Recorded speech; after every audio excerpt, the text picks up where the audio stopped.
Anaitwa kwa majina ifuatayo. Alikuwa anaitwa Yena Chelamwa Clementine. Yeye ni wa jamaa la Bashimwenda Bashalaka.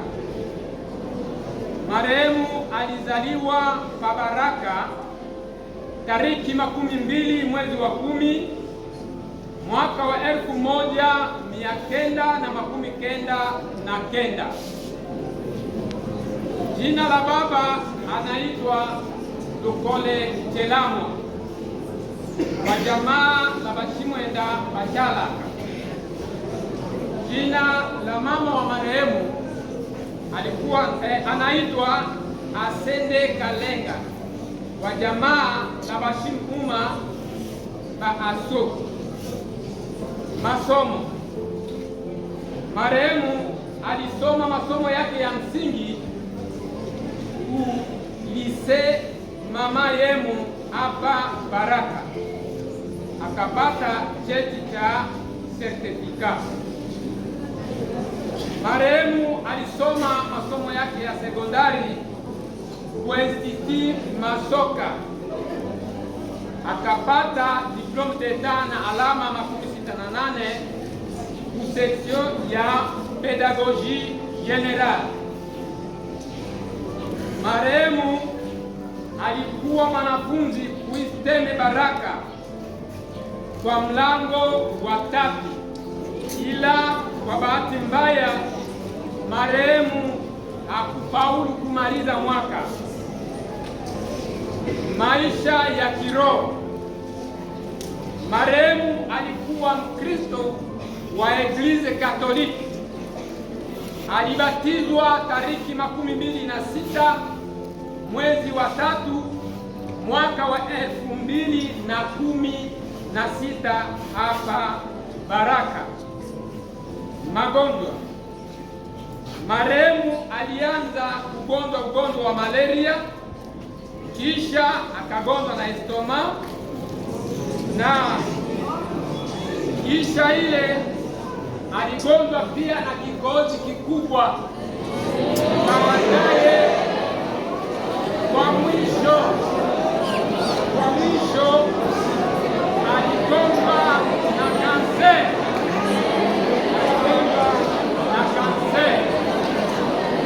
Jamaa iliamua kumpeleka kwenye hospitali hapa Burundi, Bujumbura, Burundi.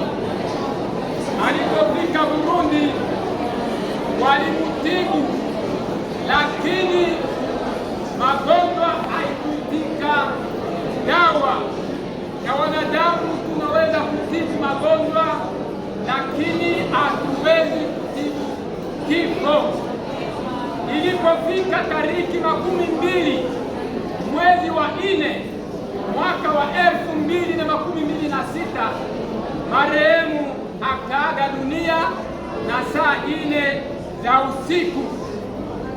Sisi jamaa la marehemu tunamtakia mapumziko mema hapo kwenye paradiso.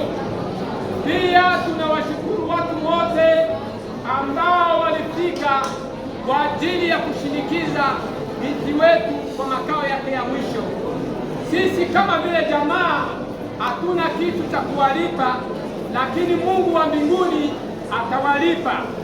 Marehemu alimaliza miaka 27 hapa chini ya dunia. Mengine yote inayohusika na jamaa tutaisema baadaye kisha maziko.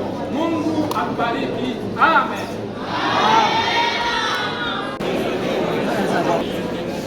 Bali tutakosoa tu neno moja ambalo jamaa limesema vibaya.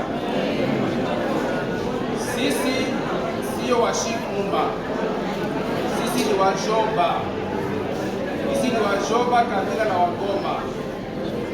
Hilo neno nilipenda nikosoe kwanza hivi.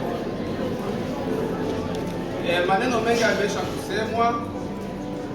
Ni kwamba tuna sikitiko kubwa tu kuona tumempoteza mkwe yetu ambaye alikuwa na umri bado mdogo na angeweza kutumikia taifa la Kongo mambo mengi, kwa sababu ni msomi alikufa iko mbakwa kama jinsi wanavyosema, na ni kweli. Kwa kweli ni binti ambayo tulikuwa tunajitegemea pia ngambo ya wajomba mtu, kwa sababu asingesaidia tu taifa, bali angesaidia wakwao na sisi pia wajomba wake. Kwa kweli tunasikitika sana, hatutakuwa na mengi ya kusema.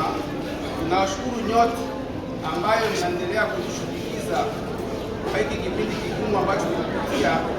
Pia tunashukuru Eklezia Katoliki kwa kuweza kufanyia kwa ibada, kwa sababu ni alama kubwa na tosha kuonesha kwamba huyu binti alikuwa na shiriki Kikristo na alimjua Mungu kweli kweli. Kwa kweli tunaomba Mungu aweze kumlaza pema mahala peponi. Asante.